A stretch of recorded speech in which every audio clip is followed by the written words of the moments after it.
नमस्कार, मैं हूं दीपक चौरसिया। टुनाइट विद दीपक चौरसिया में आपका स्वागत है।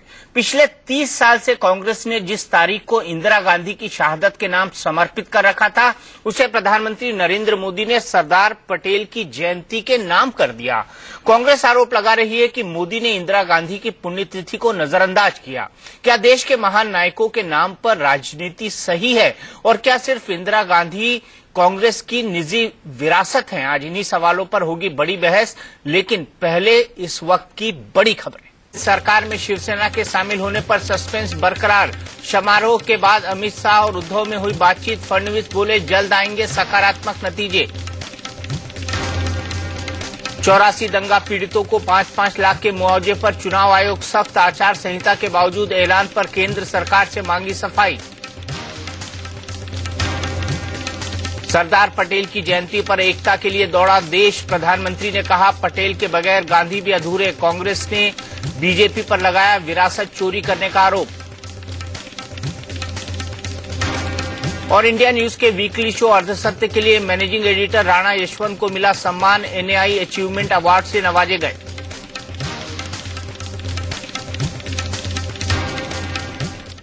प्रधानमंत्री नरेंद्र मोदी ने लोकसभा चुनाव में प्रचार शुरू करने से पहले कहा था कि लौह पुरुष सरदार वल्लभ भाई पटेल के साथ इंसाफ नहीं हुआ। उन्होंने सरदार पटेल के साथ हुई ऐतिहासिक नाइंसाफी को दूर करने के लिए देश भर में रन फॉर यूनिटी करा दिया। पटेल जयंती का यह आयोजन इतना भव्य था कि इंदिरा गांधी की पुण्यतिथि का कार्यक्रम हाशिए पर नजर आया। कांग्रेस ने पहले ही तय कर लिया था कि वो प्रधानमंत्री को औपचारिक तौर पर इंदिरा गांधी की श्रद्धांजलि सभा में नहीं बुलाएगी। अब वही कांग्रेस आरोप लगा रही है कि मोदी सरकार ने इंदिरा गांधी के साथ नाइंसाफी की। अब ये बड़ी बहस का मुद्दा है कि क्या सरदार पटेल और इंदिरा गांधी जैसी देश की महान हस्तियों के नाम पर राजनीति करना ठीक है? क्या इंदिरा गांधी कांग्रेस की निजी विरासत है?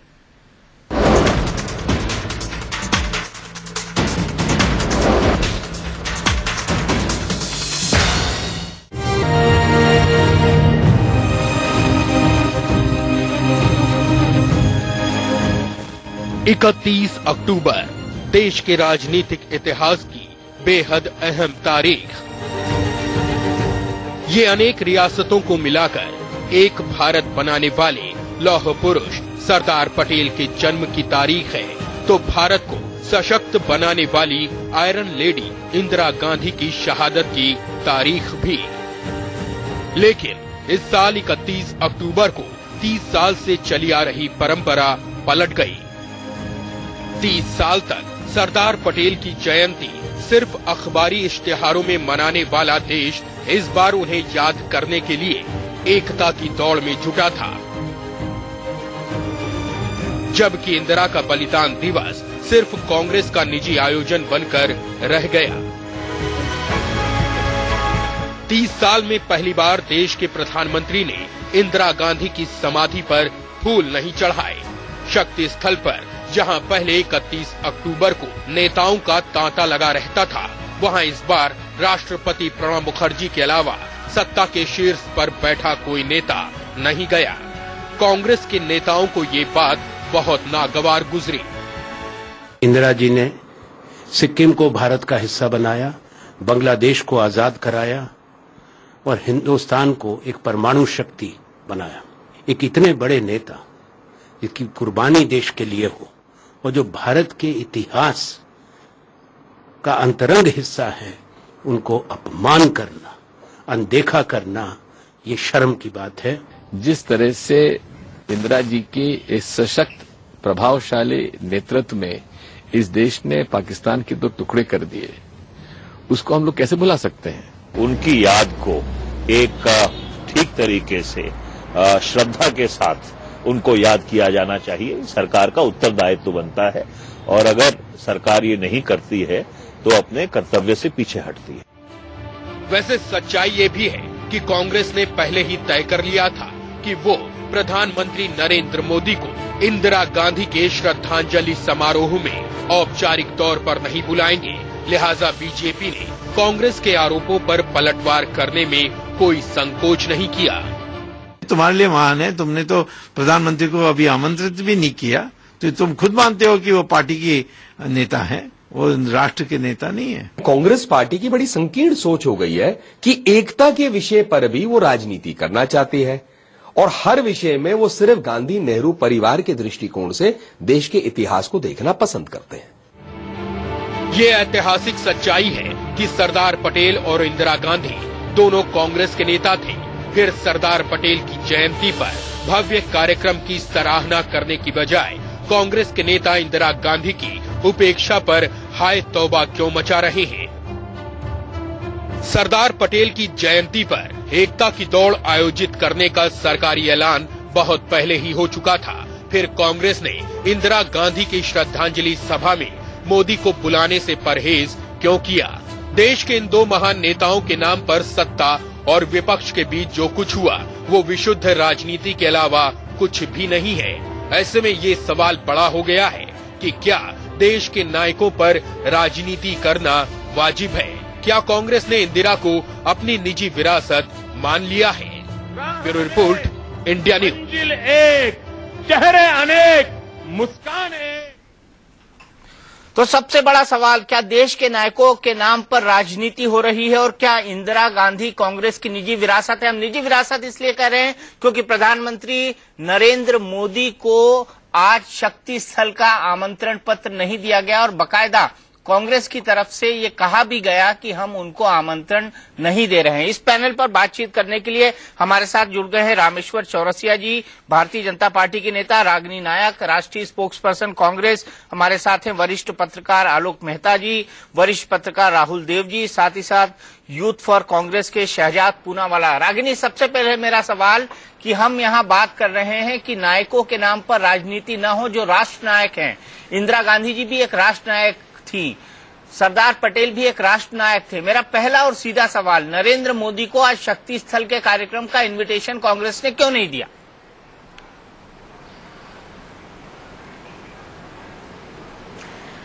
राष्ट्र के महानायक, कांग्रेस के महानायक की पुण्यतिथि को याद रखकर श्रद्धांजलि देने के लिए प्रधानमंत्री न्योते का इंतजार करेंगे। मैं याद दिलाना चाहूंगी कि जब नए नए प्रधानमंत्री बने थे मोदी जी, उसी के कुछ दिनों बाद पंडित नेहरू की 50वीं पुण्यतिथि थी और नरेंद्र मोदी जी ने खुद ये महत्वपूर्ण नहीं समझा, इतना महत्व नहीं दिया कि वो जाकर नेहरू जी को भी श्रद्धांजलि दें। ये उनका व्यक्तिगत निर्णय है, इसमें कांग्रेस को घसीटने की कतई कोशिश न करें। अब एक बड़े सवाल का जवाब भी मैं आपको जरूर देना चाहूंगी। देखिए, मोदी जी जिस तरह से अचानक गांधी जी और सरदार पटेल की शरण में आने के लिए बहुत आतुर दिखाई दे रहे हैं, उसे मैं कहूंगी कि देर आए दुरुस्त आए। गांधी और पटेल राष्ट्र के महानायक थे, कांग्रेस के महानायक थे और कांग्रेस की उस विचारधारा जिसने कि राष्ट्र निर्माण के प्रति हमेशा प्रतिबद्धता दिखाई है, उसके प्रतीक भी थे। तो यदि अब गांधी और पटेल का उद्घोष और उनके योगदान, अतुल्य योगदान का उद्घोष मोदी करते हैं, तो अप्रत्यक्ष रूप में कांग्रेस की विचारधारा को भी स्वीकारते हैं और उसकी बढ़ाई करते हैं। इसके लिए मैं मोदी जी को धन्यवाद देती हूँ। अब आपने ये सवाल भी सामने रखा कि आज के दिन को इंदिरा जी की पुण्यतिथि के रूप में माना जाए या सरदार पटेल जी की जन्म तिथि के बाद। नहीं, मैंने अभी ये सवाल नहीं रखा। रागिनी, इस सवाल पर मैं बाद में आऊंगा, इस सवाल पर मैं बाद में आऊंगा। लेकिन कांग्रेस की तरफ से ये संकेत दिए गए, ये कहा गया ऑफ द रिकॉर्ड चल रहा है। नहीं, कांग्रेस की तरफ से बकायदा ये ऑफ द रिकॉर्ड कहा गया कि हम प्रधानमंत्री नरेंद्र मोदी को शक्ति स्थल का इन्विटेशन नहीं देंगे। बकायदा ऑफ द रिकॉर्ड ही कहा गया। आप इतने वरिष्ठ पत्रकार होके कह रहे हैं ये बकायदा ऑफ द रिकॉर्ड क्या चीज होती है? आप बहुत अच्छी तरह समझती है रागिनी, इसका मतलब क्या होता है? कैसे है? और जो ऑफ द रिकॉर्ड है वो उसका कोई तथ्य नहीं है, कोई प्रमाण नहीं है, तो उसके ऊपर हम चर्चा क्यों कर रहे हैं? किस नेता ने आपको ये कहा है? या तो नाम बताइए या फिर इसके बारे में चर्चा मत कीजिए। लेकिन बात मैं अपनी पूरी करते हुए ये जरूर कहूंगी कि सरदार, लेकिन रागिनी, क्या इन्विटेशन, मुझे नहीं पता कि इन्विटेशन जाते हैं नहीं। क्या इन्विटेशन जाते हैं? तो पूरा करने दीजिए। नहीं, क्या इन्विटेशन जाते हैं, मुझे ये बता दीजिए। देखिए, ये परंपरा रही है, मैं बता रही हूँ आपको, ये परंपरा रही है कि भारत का तत्कालीन प्रधानमंत्री जो भी हो, वो सभी पुराने प्रधानमंत्रियों और देश के बड़े नेताओं को श्रद्धांजलि देने जरूर जाते रहे हैं उनके समाधि स्थलों पर। और इस परंपरा को तोड़ने वाले मोदी जी स्वयं थे। आप इस तथ्य को चेक कर सकते हैं, आप पता लगा सकते हैं कि वो नेहरू जी की 50वीं पुण्यतिथि पर भी नहीं गए। आज भी जाना न जाना ये मोदी जी का अपना व्यक्तिगत निर्णय था। उन्होंने एकता दौड़ कराना ज्यादा ठीक समझा, ये उनकी मर्जी है। और मैं ये भी कहती हूं कि सरदार पटेल जी को याद करना, उनको श्रद्धांजलि देना, उनको सम्मान देना किसी कांग्रेसी को कैसे बुरा लग सकता है। लेकिन यदि उसके पीछे एक राजनीतिक मंसूबा हो, इस देश के महानायकों के बीच में एक विभाजन की दीवार खड़ी करने का मंसूबा हो, आडंबर और वाहवाही लूटना उसका आधार हो, तो कांग्रेसी ही नहीं देश के हर व्यक्ति को उस पर आपत्ति होगी। आखिरी बात मैं कहना चाहूंगी कि सरदार पटेल ने इस देश के बिखरे टुकड़ों को एक माला में पिरोने का काम किया और इंदिरा गांधी जी ने उसी अखंडता के लिए, उसको अलगाववाद से बचाने के लिए अपनी जान दी। इस शहादत से बड़ी श्रद्धांजलि पटेल की सोच के लिए, उनकी विचारधारा के लिए, उनके दृष्टिकोण के लिए क्या हो सकती है। कोई मूर्ति, कोई दौड़ उस श्रद्धांजलि की बराबरी मेरी नजरिए में नहीं कर सकती। चलिए, आपका तर्क अभी स्वीकार हुआ इस पैनल पर, लेकिन रामेश्वर चौरसिया जी, रागिनी जो पूछ रही है उसको आगे बढ़ाते हुए, क्या प्रधानमंत्री अपने पद की गरिमा को रखते हुए शक्ति स्थल नहीं जा सकते थे श्रद्धांजलि देने हुए, भले से कांग्रेस ने उनको इनविटेशन नहीं दिया हो? दीपक जी, मुझे लगता है कि इस सब बहस का बहुत बड़ा मुद्दा इसलिए भी नहीं है कि आपने खुद ही, कांग्रेस वालों ने आपने भी कहा, कांग्रेस के नेताओं के बयान से ही लगा कि कांग्रेस के नेता खुद ही इंदिरा जी, नेहरू जी, राजीव जी को अपनी विरासत मानते हैं। इसमें कोई शक नहीं। मोदी जी को ये प्रधानमंत्री आज भी मानने को तैयार नहीं है। जिस तरह इन्विटेशन नहीं भेजा, जिस तरह इमाम बुखारी नहीं मानते ही इन्विटेशन नहीं भेजा, पाकिस्तान के प्रधानमंत्री को भेजा। इससे हटके मैं दूसरी बात कह रहा हूं। मैं पूछना चाहता हूं, आप बताइए, ये तो अपनी अपनी श्रद्धा का विषय है। हम अटल जी की हमारे परिवार के थे तो उनके जन्मदिन पर हम अभी ब्लड डोनेशन कार्यक्रम करते हैं, बाकी करते हैं, कांग्रेसी तो नहीं करते। दूसरी बात, हम इनसे एक्सपेक्ट भी नहीं करते। दूसरी बात, मैं पूछना इनको चाहता हूं कि इनको नेहरू, इंदिरा जी और राजीव जी ही याद आते हैं। इनको कभी लाल बहादुर शास्त्री जी और कभी पूर्व प्रधानमंत्री नरसिम्हा राव जी कभी नहीं इनको याद आते हैं। ये भूल रहे हैं। इसलिए छोटी राजनीति नहीं करनी चाहिए। जहां तक पटेल जी का मामला है, लाल बहादुर शास्त्री जी का समाधि स्थल क्या आपने बना के दिया चौरसिया जी? कि जिस तरह रागिनी जी, एक बात मैं पहले भी आपको बोला हूं, मैं जब बोलता हूं तो आप सुनने का साहस रखिए। कोई बीच में बोलना बहुत बहादुरी का काम नहीं होता है। आपको मिलेगा मौका, जवाब दीजिएगा। मैंने तो कुछ नहीं बोला, आप बोली तो मैं कोई अब शब्द भी नहीं बोल रहा हूं, मैं तो तथ्य गिना रहा हूं। जिस तरह से सरदार पटेल ने 561 रियासतों को एक किया। देखिए, आज देश और दुनिया जानता है कि नेहरू जी को एक रियासत को एक करना था, तो जम्मू कश्मीर उनके जी में था। तो आज दुनिया ये मानती है कि अगर पटेल जी रहते तो अच्छा होता।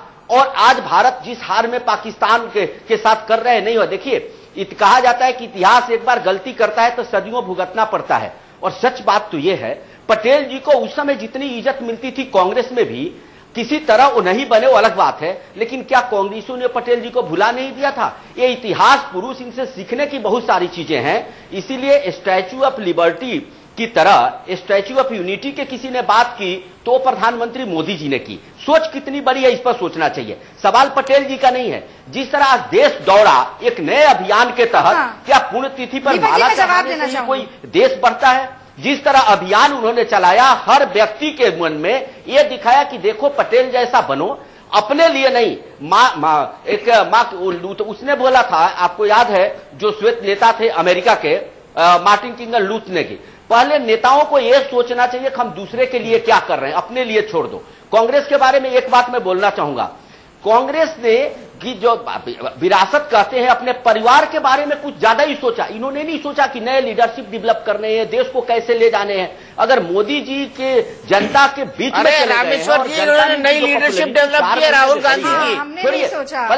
हमने नहीं सोचा तो 60 साल जनता ने हमें चुना। उसी परिवार के आगे नहीं सोच सकते ना। सोच लिया, दिख रहा है। परिवार के आगे नहीं सोच सकते, लेकिन 4 महीने में जिस तरह देश की जनता ने मोदी जी को माना है, उनसे एक्सपेक्ट किया है और देश की जनता ये भी मानती है कि मोदी जी किसी परिवार काले धन पे फटकार लगी, दिल्ली में सरकार बनाने में फटकार लगी, भाजपा गंगा की सफाई पर फटकार लगी सुप्रीम कोर्ट से। ईमानदारी से जब तक कांग्रेस इन चीजों को एक्सेप्ट नहीं करेगी, तो जिस तरह कांग्रेस रसातल में जा रही है दीपक जी, जिस तरह की मानसिकता बनी है, उसको कोई भगवान भी नहीं बचा सकता।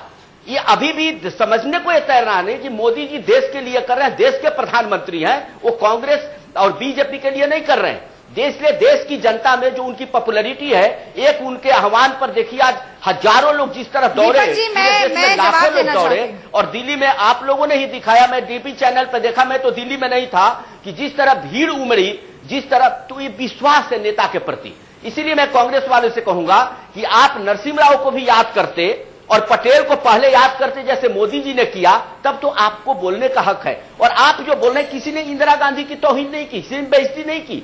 हमारे प्रधानमंत्री उस समय अटल जी तो दुर्गा का रूप लिए थे, कांग्रेस ही खुद बेइज्जत कर रहे हैं अपने बयान देकर के। किसने इंदिरा गांधी की तौहीन? नरेंद्र मोदी बोलने का हक है। और आप जो बोल रहे हैं, किसी ने इंदिरा गांधी की तौहीन नहीं की, किसी ने बेइज्जती नहीं की। हमारे प्रधानमंत्री उस समय अटल जी तो दुर्गा का रूप लिए थे, कांग्रेस ही खुद बेइज्जत कर रहे हैं अपने बयान देकर के। किसने इंदिरा गांधी? अरे पर नरेंद्र मोदी तो श्रद्धांजलि देने नहीं जाते ना, उसी दुर्गा को श्रद्धांजलि देने नहीं जाते हैं। ये भी तो पॉइंट है रामेश्वर जी। एक लाइन सुन लीजिए, बीच में नहीं टोकिए।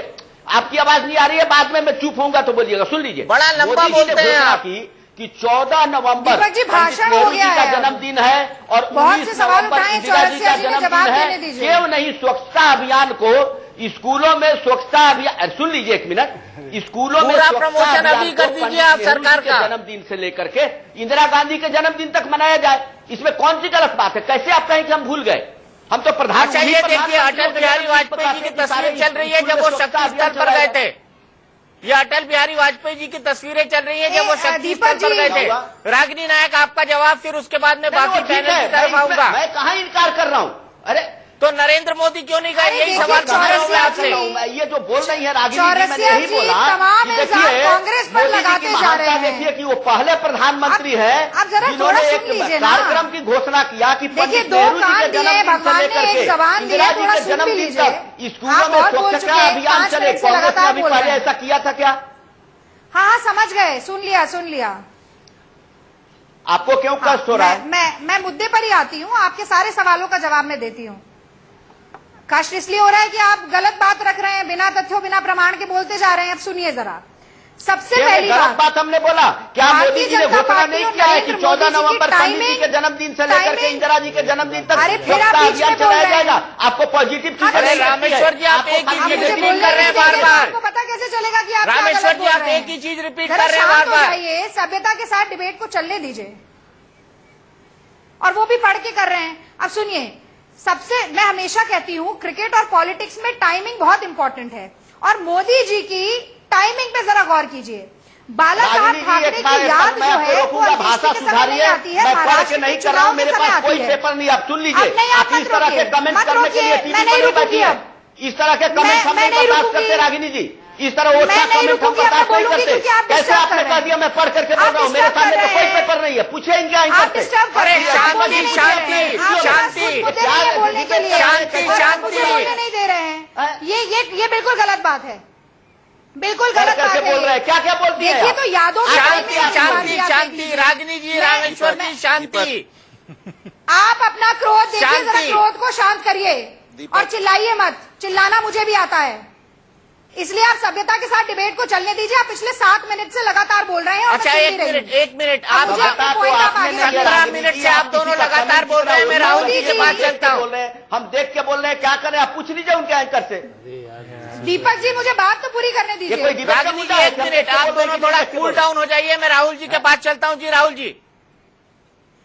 नहीं, ये देखिए, चौरसिया जी बहुत देर से बोल रहे थे, मैं सुन रही थी। अब आप मुझे मेरी बात पूरी नहीं करने दे रहे हैं। मित्रों से कहना चाहता था, ऐसे तो फिर चलिए रागिनी बोल रहे हैं, आप दोनों ही बोल रहे हैं, हम लोग आराम से बैठते हैं, हम लोग सुन रहे हैं। आप बोलिए, दोनों बोलिए।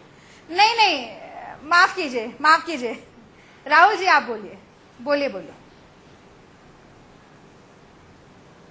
राहुल जी, मैं तो यही निवेदन करना चाहता था आप दोनों से कि माना कि आप लोग दोनों प्रमुख पार्टियों के 2 पक्ष हैं, लेकिन अगर 2 लोग और भी हैं और आपको मालूम है इस बहस में, तो कुछ उनके पास भी शायद कहने को हो सकता है, क्योंकि आप दोनों जब एक दूसरे से ऐसे बोलते हैं तो कोई भी समझ नहीं पाता कि कौन क्या कह रहा है, तो इसका कोई मतलब नहीं है। माफ कीजिएगा इसके लिए। राहुल जी, मेरा बड़ा सीधा सवाल है, क्या वाकई देश के दो नायकों के नाम पर राजनीति हो रही है यहां पर?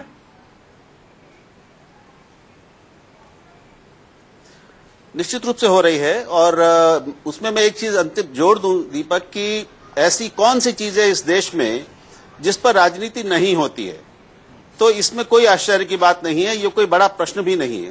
प्रश्न ये है कि इस राजनीति से निकल के क्या आ रहा है, क्या एक राष्ट्रनायक को दूसरे राष्ट्रनायक के खिलाफ खड़ा करने से या एक को ज्यादा उभारने दूसरे को कम दबाने से कुछ निकलता है, और क्या ये देश के लिए कुल मिला के संदेश क्या जा रहा है। पहली मेरी टिप्पणी ये होगी कि अगर 30 साल में कांग्रेस पार्टी ने और उसकी सरकारों ने लगातार बाकी सबको उनकी उपेक्षा करके गांधी नेहरू परिवार के नेताओं की, जिनमें इंदिरा गांधी सर्वोपरि हैं, उनको अनुपात से ज्यादा प्रमुखता दी थी, अनुपात से ज्यादा उनके नाम से योजनाएं बनाई गई, जगहें बनाई गई और प्रचार किया गया। अब जब एक नई सरकार आई है तो निश्चित रूप से कि वो इसको बदलेगी, और ये समीकरण उलटता हुआ हमें दिख रहा है। दूसरी टिप्पणी मेरी ये है कि नई सरकार को पूरा अधिकार है कि वो अपनी नई सांस्कृतिक राजनीतिक वरीयताएं तय करे, वरिष्ठता का क्रम भी तय करे। वो सरदार पटेल को प्रमुखता देना चाहती है, जिसकी उनको जरूरत है, वो उसके अधिकारी हैं। लेकिन ये बेहतर होता एक समावेशी राजनीति के लिए कि अगर प्रधानमंत्री आज शक्ति स्थल पर भी जाते और इंदिरा गांधी को श्रद्धांजलि देते, इसमें कुछ नुकसान नहीं होता, उनकी छवि बढ़ती और एक बेहतर संदेश देश को जाता। तीसरी बात यह है कि ये मानना ही पड़ेगा कि इस देश ने पिछले इतने वर्षों में, खासतौर पर कांग्रेस ने, सरदार पटेल की जो ऐतिहासिक भूमिका और योगदान रहा है देश के लिए, उसको उतना महत्व नहीं दिया जो उसको मिलना चाहिए था।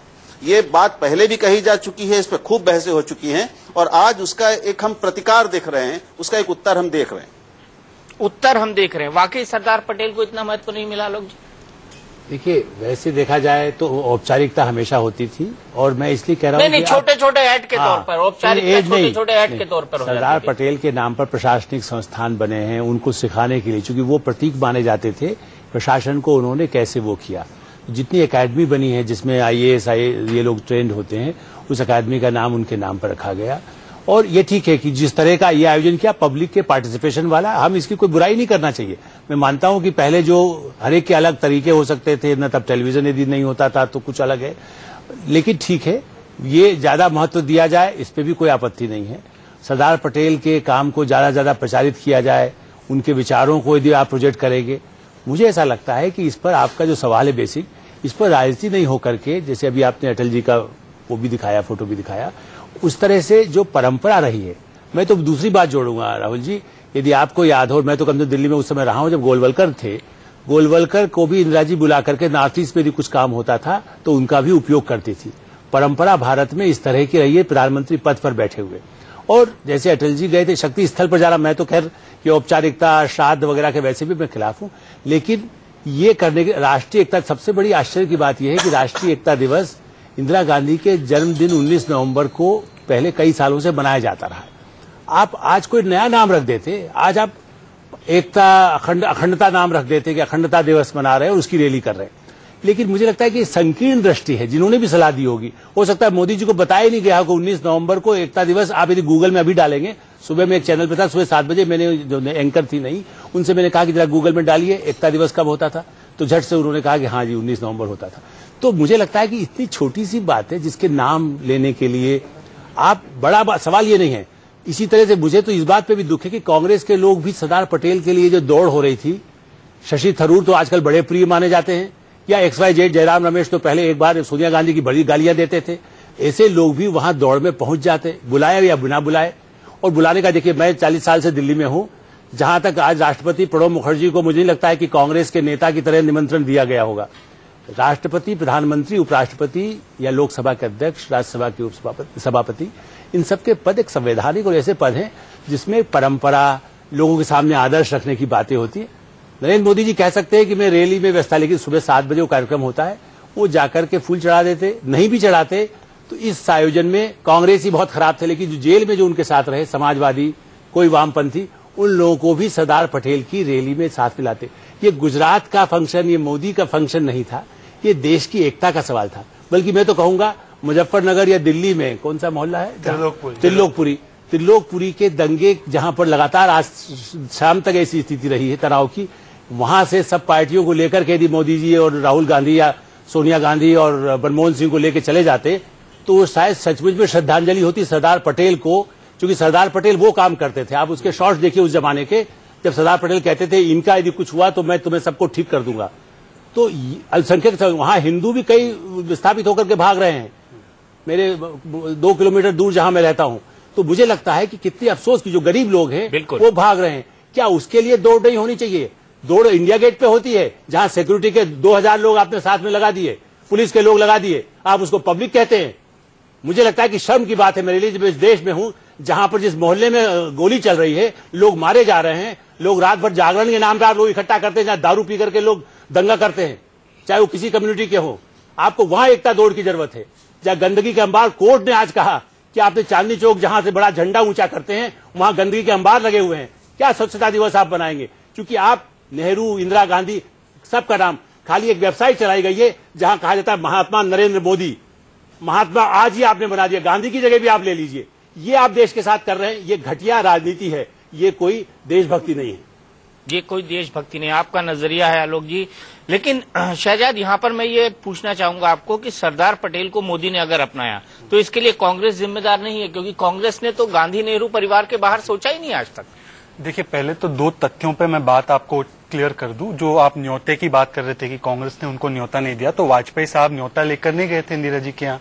दूसरी बात ये भी है कि कल औपचारिक रूप से मीनाक्षी लेखी, जो मुझे लगता है बीजेपी की प्रवक्ता है, और यदि जो भी है वो बीजेपी के लिए प्रवक्ता की तरह बोलती हैं, और मैं अपना नाम बदल दूं और राजनीति छोड़ दूं अगर ये गलत साबित हो, उन्होंने कल जाहिर किया कि मोदी जी को अगर न्योता या जो भी है मिलता भी है तो मोदी जी नहीं जाना चाहिए। तो ये जब ऐसा स्टैंड बीजेपी से पहले ही आ जाता है कि हम नहीं जाएंगे क्योंकि ये इंदिरा गांधी है और हम इसको नहीं मानते, तो आप रागिनी नायक या कांग्रेस को क्यों दोष देते हैं? दूसरी जो तथ्यों की बात ये, वो मीनाक्षी लेखी की व्यक्तिगत राय थी और ये नरेंद्र मोदी का खुद का डिसीजन होता कि वो जाएं या न जाएं। नहीं, पर व्यक्तिगत राय जो थी वो आज उनकी औपचारिक राय तो बनी ना, नहीं गए ना नरेंद्र मोदी, मतलब मीनाक्षी लेखी की बात में। लेकिन अगर कोई बुलाए ना तो कैसे जाए? नहीं, बुलाने का सवाल, वाजपेयी जी को कौन बुलाया? किसी नहीं, वाजपेयी जी मैं आपको तर्क दूं इस पे। एक मिनट आलोक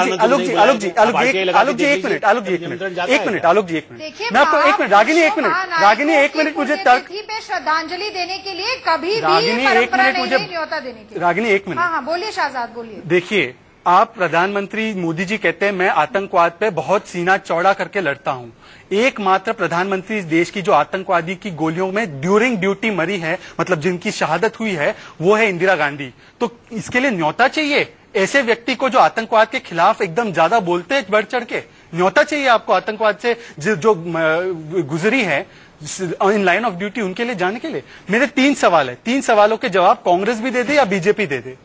आप कहते हैं कि कांग्रेस ने उनको बहुत ज्यादा तवज्जो नहीं दिया, इनको पटेल साहब को। सरदार सरोवर डैम प्रोजेक्ट, जो देश का सबसे बड़ा इरिगेशन प्रोजेक्ट जिससे लाखों किसानों को और लोगों को पानी मिलता है, वो सरदार सरोवर, सरदार कौन है, किसके नाम पे रखा गया है? दूसरी बात, जो रामेश्वर चौरसिया जी, उनके यहाँ तो कोई आइकन है नहीं, गोलवालकर और उपाध्याय से तो इनको शर्म आती होगी और आनी भी चाहिए, इसलिए गोडसे के बच्चे गांधी को याद करते हैं आजकल। पर मैं इनसे पूछना चाहता हूँ, आप इतना ही अपना रहे हो ना पटेल जी को, चौरसिया जी आप मुझे ये बता सकते हैं पटेल जी के बेटे या बेटी का नाम क्या है, वो क्या करते हैं? आज तक कितने आपके नेता, गुजरात में कितनी चैरिटी रन आपने की थी उनके लिए, और कितनी बार आप लोग गांधी जी को याद किया? आपके सीएम थे ना गुजरात के मोदी जी, कितनी बार रन की, कितनी बार स्वच्छता अभियान की, जरा ये बता दीजिए। फिर रागिनी से भी पूछेंगे, पर आप बता दीजिए पहले। रामेश्वर जी, नाम बता दीजिए उनके बेटे का, आप ये बता दे तो बीजेपी उनको अपना ले। आप नाम नहीं बता सकते उनका, और आप बात करते हो पटेल के लेगेसी की, आप गूगल कर रहे हो वहां पे, करोड़पति क्यों? आप गूगल कर रहे हो। लेकिन आप उनके साथ कौन बनेगा करोड़पति? कौन बनेगा करोड़पति नहीं, ये कौन बनेगा रोडपति? और वंशवाद, ये वंशवाद की बात नहीं है। आप वंशवाद की राजनीति उनसे क्यों खेल रहे हो? वंशवाद की राजनीति नहीं है, मैं ये कह रहा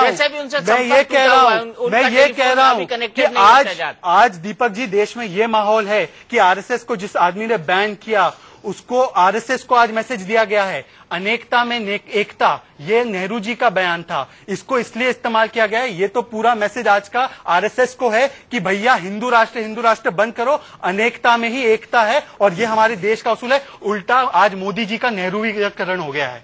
मैं कहता हूं कि आज बीजेपी का कांग्रेसीकरण हो चुका है। तो और पटेल हो, नीति हो, नेता हो, सबको अपना रहे हैं ये लोग। चौरसिया जी अभी भी गूगल कर रहे हैं किसके बेटे हैं वो, कौन है उनके बेटे, तो रागिनी से पूछिए। यही सोच के कांग्रेस के कुछ नेता रन फॉर यूनिटी में चल जाते हैं। हम लोग के राहुल गांधी 2 दिन पहले से त्रिलोकपुरी में रन कर रहे हैं और वहां पे एकता के लिए रन कर रहे हैं। जो इन्होंने कहा ये कर रहे हैं, आप लोग चला नहीं रहे वो अलग बात है। रागिनी मैं आपके पास आऊं उससे पहले प्रेम शुक्ला जी के पास जाना चाहूंगा। प्रेम शुक्ला जी, कौन बनेगा करोड़पति खेलना चाहते हैं आप इनके साथ? ये पूछ रहे हैं कि सरदार पटेल के बेटे और बेटी का नाम क्या था? नहीं, इनको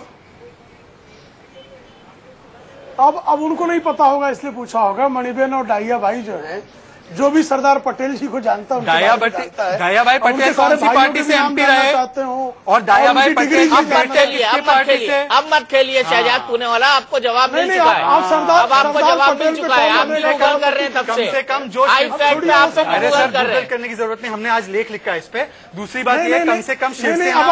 अब मत खेलिए शहजाद पुनेवाला, आपको जवाब मिल चुका है। अब आपको जवाब मिल चुका है, आप गूगल कर रहे हैं तब से। कम से कम जो अरे सर गूगल करने की जरूरत नहीं, हमने आज लेख लिखा है इस पे। दूसरी बात ये, कम से कम शिवसेना, आपसे मैं कुछ सवाल पूछ लूं, कम से कम वो तो जवाब दे सकते हैं। डॉक्टर राजेंद्र प्रसाद के पुत्र को जानते हैं क्या आप? हाँ, क्या वो पूछ रहे हैं आप डॉक्टर राजेंद्र प्रसाद? आज राजेंद्र प्रसाद जी की बात हो रही है। नहीं, आप भी कौन बनेगा करोड़पति खेल लीजिए। अब इसी तरह से बहुत सारे महापुरुषों के नाम। नहीं, अब आप हमसे जो है कौन बने करोड़पति शुरू कर रहे हैं, तो आइए पहले राष्ट्रपति के पुत्र के बारे में जानने दीजिए। ये सब कोई मुद्दे नहीं है। मूल बिंदु ये है कि हमारे जितने महापुरुष हैं उन महापुरुषों के सद्गुणों का अनुकरण करना ये आवश्यक है। और ऐसे में हमारा जो राजनीतिक एग्जीक्यूटिव बैठा व्यक्ति है, उस व्यक्ति की सर्वसमावेशकता जो है उसे अपेक्षित है। इंदिरा गांधी जी के प्रति जो है किसी के मन में श्रद्धा भाव अधिक हो सकता है, किसी के मन में सम्यक हो सकता है। इसको लेकर विवाद से ज्यादा महत्वपूर्ण यह है कि आतंकवाद के मुद्दे पर निश्चित तौर पर इंदिरा जी को याद किया जाना चाहिए और राष्ट्रीय एकता के मुद्दे पर उसी तरह से जो है जिस तरह से एकीकरण करने का कार्य सरदार पटेल जी ने किया, सरदार पटेल जी का भी अपने स्थान पर जो है पूरी तरह से उनके प्रति राष्ट्र को जो है अपनी श्रद्धा सुमन अर्पित करना चाहिए। अगर मुझे लगता है इस पर कोई राजनीतिक विवाद ना हो, हम राजनीतिक शुद्धताओं से ऊपर उठ सके, तो ये बेहतर होगा। लेकिन सवाल यहाँ पर ये उठता है कि मोदी पहले ही ऐलान कर चुके हैं कि 31 अक्टूबर को सरदार पटेल की जयंती पर देश भर में रन फॉर यूनिटी का आयोजन किया जाएगा। और क्या कांग्रेस इस मुद्दे पर इंदिरा गांधी का निमंत्रण न भेजकर एक राजनीतिक मुद्दा बनाने का इसका इंतजार कर रही थी? रागिनी, दीपक जी, इसका जवाब तो मैं बहुत विस्तार में आपको शुरुआत में ही दे चुकी हूँ। जवाब नहीं मिला। इस परंपरा को तोड़ने की शुरुआत किस तरह से की वो भी मैं आपको बता चुकी हूँ। अरे पूरा तो जवाब दिया, शहजाद ने भी आपको जवाब दिया, पर आप बार बार वही प्रश्न पूछ रहे हैं। थोड़ा सा आगे बढ़ जाने दीजिए मुझे। 2-3 बहुत महत्वपूर्ण टिप्पणियां हैं जो करना अति आवश्यक है। देखिए, पुत्र पुत्री के नाम पर पहेलियां बुझाना मुझे लगता है बहुत ज्यादा प्रासंगिक सवाल नहीं है। और अगर पुत्र पुत्री का नाम पता है तो इसका मतलब ये भी नहीं होता कि सरदार पटेल की विचारधारा को, राष्ट्र की विचारधारा को हमने अपने आचार विचार में उतार लिया है, पहली बात। अब दूसरी बात बताती हूँ कि नरेंद्र मोदी जी जब सीएम थे, गुजरात के मुख्यमंत्री थे, तब कम से कम 7 साल तक लगातार जो सरदार पटेल मेमोरियल ट्रस्ट है, जो कि हेरिटेज हाउस की देखरेख करता है अहमदाबाद में, उसने बार बार चिट्ठी लिखकर मोदी जी को कहा कि उनका जो घर है वो खंडर बनता जा रहा है, कृपया इसके बारे में कुछ कीजिए। लेकिन तत्कालीन गुजरात की सरकार और मोदी जी के कान में उस समय जूं तक नहीं रेंगी। लेकिन आज राजनीतिक लाभ उठाने के लिए, देश के महानायकों के बीच में ही एक लकीर खींचने के लिए और कहीं ना कहीं मुझे लगता है कि एक द्वेष से भरी हुई राजनीति को चरितार्थ करने के लिए मोदी जी ने तमाम मुझे लगता है आडंबर करने की कोशिश कर रहे हैं, वाहवाही लूटने की कोशिश कर रहे हैं। इस सम्मान ये जो दिखाने की कोशिश हो रही है, अगर इसका आधार सच में मुझे लगता है कि आदर से प्रेरित होता तो मुझे इस पर कोई आपत्ति नहीं होती, पहली बात। दूसरी बात मैं कहना चाहती हूं, आज तमाम चैनलों पर भारतीय जनता पार्टी के प्रवक्ता ये बोल रहे हैं कि कहीं ना कहीं हमारी विचारधारा से बहुत मिलती हुई विचारधारा थी सरदार पटेल की। तो मैं कहना चाहूंगी कि आरएसएस को बैन उन्होंने किया, फिर उस बैन को हटाते हुए उन्होंने शर्त रखी कि केवल इस शर्त पर कि आरएसएस लिखित रूप में अपने संविधान में ये शामिल करेगी कि किसी भी राजनीतिक गतिविधि का हम हिस्सा नहीं बनेंगे, उन पर से बैन हटाया जाएगा। और आरएसएस का अगर आप संविधान पढ़ें तो उसमें आर्टिकल 4B में यही बात लिखी हुई है। पर भारतीय जनता पार्टी के सरकारी रथ का असली सारथी कौन है, ये बात आप मुझसे ज्यादा अच्छी तरह से समझते और जानते हैं। आगे बढ़ते हैं। 18 जुलाई 1948 को यही सरदार पटेल श्यामा प्रसाद मुखर्जी को पत्र लिखते हैं और कहते हैं कि विध्वंसकारी गतिविधियां इतनी बढ़ रही हैं आरएसएस की कि वो राष्ट्र के लिए और सरकार के लिए बहुत बड़ा खतरा है। अगर ये नहीं रुका तो इसके परिणाम बहुत ही हानिकारक होंगे। और बात बताती हूं, यूनिवर्सल अडल्ट फ्रेंचाइज की जब इस देश में बात हुई तो आरएसएस ने कहा कि महिलाओं और पिछड़े वर्ग को मताधिकार से दूर रखिए। पंडित नेहरू और सरदार पटेल एक साथ खड़े होकर एक आवाज में बोले कि इस देश के हर व्यक्ति को मत का अधिकार मिलेगा। अब आप मुझे बताइए कि जिस विचारधारा के प्रतीक थे सरदार पटेल, उसके हमेशा खिलाफ काम करने वाली आरएसएस और भारतीय जनता पार्टी, अरे तो आपको क्या दिक्कत है? वो कह रहे हैं समान विचारधारा के हैं, को अपनाना चाहते हैं। अगर विरोधाभास है, क्योंकि इसमें विरोधाभास है, तो आपको एकता दौड़ में जाना था और बोलना था ये तो हमारी परंपरा है, ये तो हमारी विचारधारा है। विचार का हिस्सा बनाइए।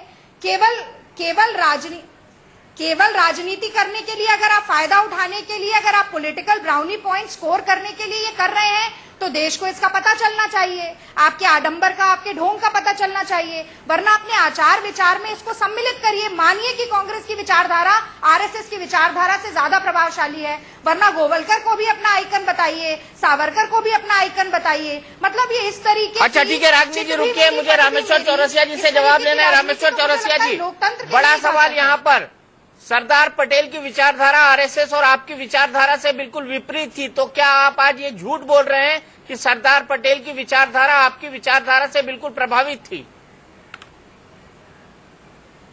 फिर कट गया भाई, क्या है? आवाज ही नहीं जा रही। लगता है टेलीफोन डिस्कनेक्ट हो गया है। जवाब चाहूंगा राहुल देव जी, क्या जो विचारधारा थी उन दोनों विचारधाराओं में मूलभूत अंतर था सरदार पटेल और आरएसएस की? निश्चित रूप से अंतर था, बहुत स्पष्ट अंतर था, और ये बहुत ऐतिहासिक दस्तावेजों से बहुत रूप में सामने आ चुका है। बहुत दोनों पक्ष हैं, लेकिन उस समय भी एक माहौल ऐसा था कि कांग्रेस के भीतर और देश के भीतर भी नेहरू और पटेल को लेकर उनके बीच में आपस में खींचतान चलती रहती थी। दोनों के अपने अपने समर्थक थे, और कैबिनेट के भीतर भी तमाम इन प्रश्नों पर, चाहे वो आरएसएस पर बैन लगाने और हटाने का प्रश्न हो, या वो हैदराबाद का प्रश्न हो, या वो चीन का प्रश्न हो, या वो कश्मीर का प्रश्न हो, और तमाम बहुत उस समय के बड़े मुद्दे थे जिनमें दोनों में एक मतभेद था।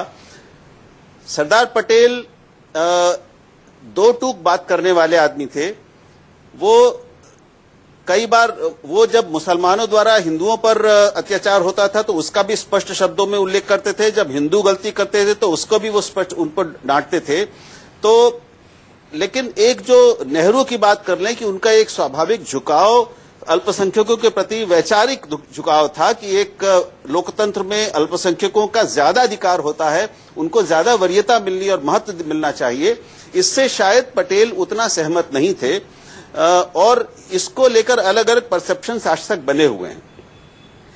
उन दोनों के बीच में बुनियादी मतभेद थे। ये भी अब बिल्कुल जाहिर है, आप पटेल की जीवनी पढ़ लें। पर राहुल जी इस पे मैं आपको एक करेक्ट कर दूं। आरएसएस की विचारधारा किसी भी रूप में एक मिनट आरएसएस की विचारधारा पटेल की विचारधारा के करीब थी, मिलती थी, ऐसा बिल्कुल नहीं है, बिल्कुल नहीं है। अब ज्यादातर मैं कहूंगा कि वो काफी उनमें बहुत बड़ी दूरी थी, एक विरोध ही नहीं थे लेकिन दूरी बहुत ज्यादा थी। एक्चुअली इसमें ये गलतफहमी है कि आरएसएस केवल वल्लभ भाई पटेल को सोमनाथ मंदिर के नजरिए से देखती है। वो ये भूल जाती है कि जब कॉन्स्टिट्यूशन बन रहा था तो जो माइनॉरिटी राइट्स आर्टिकल 18, आर्टिकल 30 इनके बारे में जो लिखा गया, दिया गया, वो सरदार वल्लभ भाई पटेल ने ही दिया है। और इन्हीं राइट्स जो सेक्युलरिज्म कहलाता है देश में, इसको गाली देने वाली है आरएसएस और बीजेपी। तो आज अगर आरएसएस बीजेपी इस पटेल को अपनाती है तो मतलब वो उनके उस काम को भी अपना रही है। जैसे इन्होंने कहा कि वो स्पीच देते थे कि मुसलमानों को अटैक मत कीजिए या हिंदुओं को अटैक मत कीजिए, वो सेक्युलरिज्म की बात करते थे। तो इसका मतलब आज ये बोल रहे हैं नरेंद्र मोदी जी, शॉर्ट में ये बोल रहे हैं कि आरएसएस के लोगों ये सुनो, मैं आप लोगों को तवज्जो नहीं देना चाहता और आप लोगों की ये जो राजनीति है हिंदू राष्ट्र वाली, इसको बंद करो। हम लोग सरदार पटेल की राह पे चलेंगे, जो सेक्युलरिज्म, जिस शब्द को गाली दे दे के सूडो सेक्युलरिज्म कह के इन लोगों ने बर्बाद किया है। तो मुझे तो लगता है इसका स्वागत होना चाहिए यदि ये लोग इसको सही मायनों में अपना रहे हैं तो। शहजाद पूनावाला गुगली फेंक रहे हैं आप क्या? सर मैं स्पिन बॉलर रहा हूं। आप स्पिन बॉलर हैं, तो आपकी यही स्पिन है। प्रेम शुक्ला जी बैटिंग कर सकते हैं। क्या ये संदेश जो है आरएसएस के लोगों को है, आपको क्या लगता है? नहीं, दरअसल शहजाद पूनावाला जो है बहुत देर से जो है सरदार पटेल को भारतीय जनता पार्टी बीते कई दशकों से अपने आदर्श के रूप में प्रस्तुत करते आई है। तो शहजाद भाई को ये सारी बातें आज क्यों याद आ रही हैं? सरदार पटेल का अक्स लोग आदरणीय लाल कृष्ण आडवाणी में देखते थे, सरदार पटेल का अक्स जो है वो नरेंद्र मोदी जी में भी देखा गया।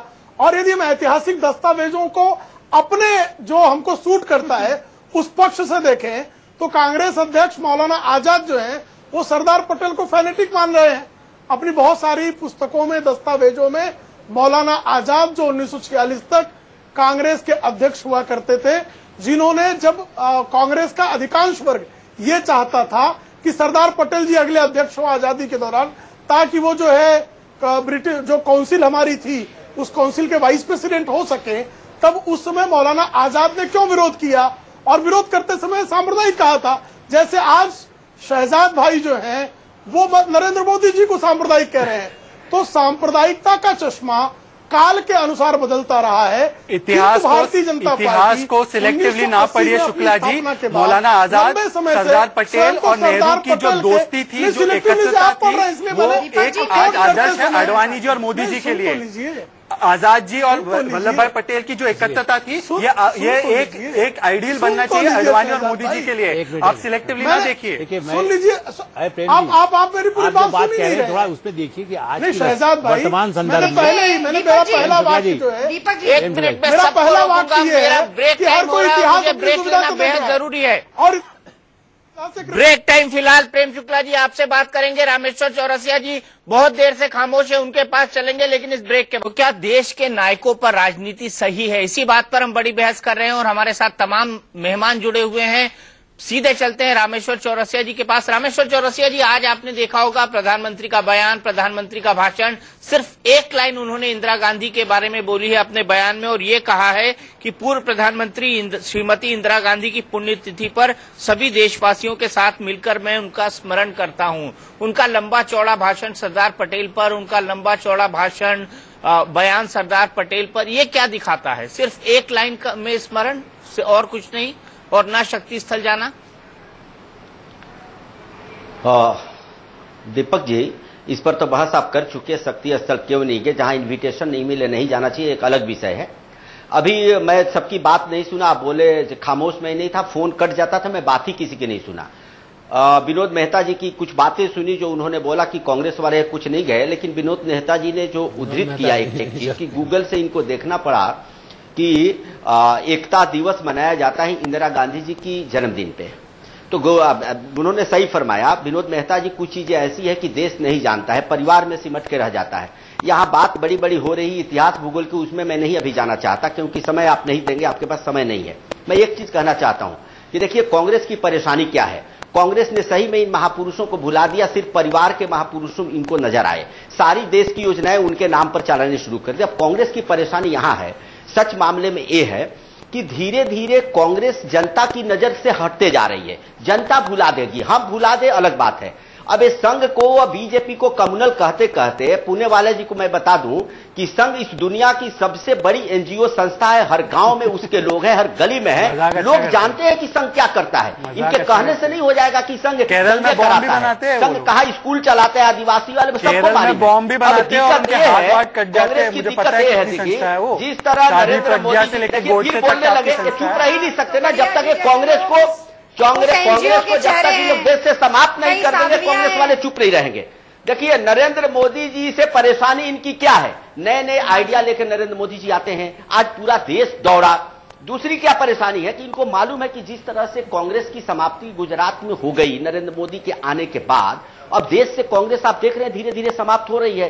इतिहास याद नहीं करेगा, याद गांधी और पटेल को याद योगी आदित्यनाथ को लेकर रन फॉर यूनिटी करेंगे मुजफ्फरनगर। पटेल भी अपने बेटे, अरे सुन लीजिए एक मिनट, योगी आदित्यनाथ को लेके, लक्ष्मीकांत वाजपेयी को लेके और आप मुजफ्फरनगर में रन फॉर यूनिटी करेंगे, हाँ या ना, लव जिहाद करेंगे। देखिए उसी लव जिहाद करेंगे या रन फॉर यूनिटी करेंगे, वो बताइए। आप यूपी के नेता हैं, पटेल जी भी अपने बेटे को बढ़ा सकते थे, गांधी जी भी बढ़ा सकते थे। देखिए जो त्यागी पुरुष होता है देश उनको याद करेगा, देश नरेंद्र मोदी को याद करेगा, गांधी जी को याद करेगा, पटेल जी को याद करेगा, अटल बिहारी वाजपेयी को याद करेगा। शुरू कर दिया इन्होंने अपने बेटे को इंदिरा गांधी को नहीं याद करेगा। सोच क्या थी, इंदिरा को बढ़ाए, इंदिरा के बाद राजीव को बढ़ाए, राजीव के बाद राहुल को बढ़ाए, इसके आगे सोच नहीं था। उनको उपाधि खुद देती है, उन्हें उपाधियां हड़पने नहीं, इंदिरा गांधी को उनके त्याग के लिए नहीं याद करेगा क्या रामेश्वर चौरसिया जी? आपको दिख नहीं रहा तो हम क्या करें, जनता ने उपाधि दी है। नहीं, ये तो इनके ख्याली पुलाव में पकाने दीजिए, उससे कोई समस्या नहीं है कांग्रेस पार्टी को। ठीक है, आपका पुलाव पक जाए, आपका पुलाव अच्छा पके, बढ़िया बात है। आपका यही पुलाव आपको अच्छा लगता है, हर जगह कांग्रेस। एक सवाल पूछ लो रामेश्वर जी से, आपको मुबारक हो। अब आप थोड़ा धैर्य रखिए ना, जनता के प्रति अपने उत्साह, जनता के प्रति आप इसी पर अटके रहिए, आप वहीं रहिए। राजनीति अच्छा है आपके लिए भी, को पूरा करने की कोशिश ज्यादा कीजिए। नहीं रागिनी जी एक सवाल पूछ लो, हम कर रहे हैं, आप चिंता मत कीजिए। जनता की अपेक्षा पूरी हो रही है कि पिछले 4 महीने में 5 बार हमने डीजल के दाम बढ़ाए। भारतीय जनता पार्टी आप 1 महीने में 3 बार बढ़ाते थे, हमने 5 महीने में घटाए डीजल के दाम 6 बार। आपने अभी बोला बढ़ाए। या आजादी के बाद के भारत की नवनिर्माण की बात की जाए, आप वहीं रहिए। स्वतंत्रता आजादी में आपको नेहरू जी, इंदिरा जी, राहुल जी के आगे देश नहीं दिखता, आप वहीं रहिए। योगदान अच्छा है, आप तय कर लीजिए कि आप उसी परिवार के लिए। अच्छा ठीक है, हम महापुरुषों के योगदान की बात कर रहे हैं और रामेश्वर जी को इंदिरा गांधी का योगदान नहीं दिखता है ही नहीं। और यही कारण है कि विचारधारा की बिल्कुल दिखता भी, हमको सबका योगदान दिखता है, बन गई है। इनके पास कोई विकल्प नहीं है। नेहरू जी का भी दिखता है, लेकिन मैं तो ये कह रहा हूँ कि कांग्रेस को नहीं दिखता दूसरे का योगदान।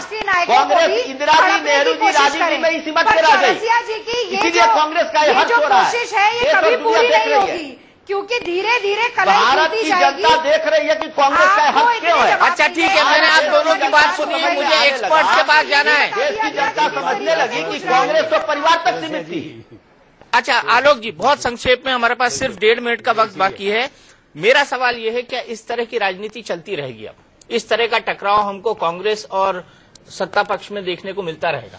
देखिए, अभी लगता तो यही है कि बार बार ऐसी कोशिश होगी, लेकिन मुझे एक बार फिर भी आशा करता हूं कि दोनों पार्टियों में बड़े समझदार नेता हैं। जैसे अडवाणी जी भी, कितनी ही कटुता हो वो सामने नहीं दिखती। आपने अभी चूंकि मौलाना आजाद और सरदार पटेल, नेहरू की बात की थी, उनमें व्यक्तिगत कटुता कभी नहीं दिखती थी, एक बदले की भावना भी नहीं दिखाई देती थी। इस समय की राजनीति में मुझे लगता है कि आने वाले समय में दोनों पार्टियां, जब सरदार पटेल का नाम हो, जब श्यामा प्रसाद मुखर्जी का नाम भी यदि हो, तो उनका भी यदि योगदान रहा है तो उसको याद करने में किसी को शर्म नहीं आनी चाहिए। अच्छे काम जिनके किए गए हों उसमें कांग्रेस को भी, इसीलिए मैंने कहा कि सरदार पटेल के उस पर या शास्त्री जी के जन्मदिन पर, अभी 2 अक्टूबर को जिस समय गांधी जी का जन्मदिन होता है उसी दिन शास्त्री जी का भी होता है, उसमें यदि सभी पार्टियां एक साथ यदि उनको देंगे, हम नई पीढ़ी को जिसको सिखाने की बात कर रहे हैं, मेरा कहना है दौड़, देखिए प्रभात फेरी संघ वाले भी लगाते थे, कांग्रेस वाले भी, दोनों भूल चुके हैं। अब कोई काली टोपी नहीं लगाता, न खादी कांग्रेस वाले पहनने लगे हैं, अब तो हाई फाई हो गए हैं।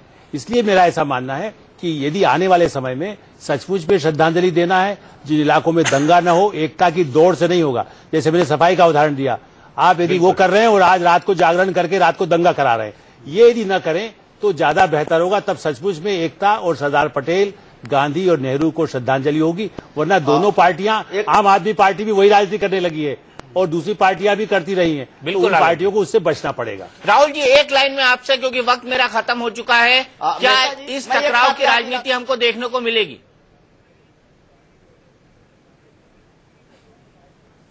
मुझे डर है कि ऐसा ही होगा काफी दिनों तक, क्योंकि दोनों ओर से कोई बहुत गहरा विचार इस पर किया जा रहा हो, दोनों पक्षों की ओर से सारे देश को, खासतौर पर नई पीढ़ी को एक नया संदेश, समावेशी संदेश, जिसमें सभी राष्ट्र नायकों को अपनी अपनी जगह मिले, सबको बराबर का सम्मान मिले, ऐसी कोई पहल, कोई सोच और इच्छा दिखाई देती नहीं।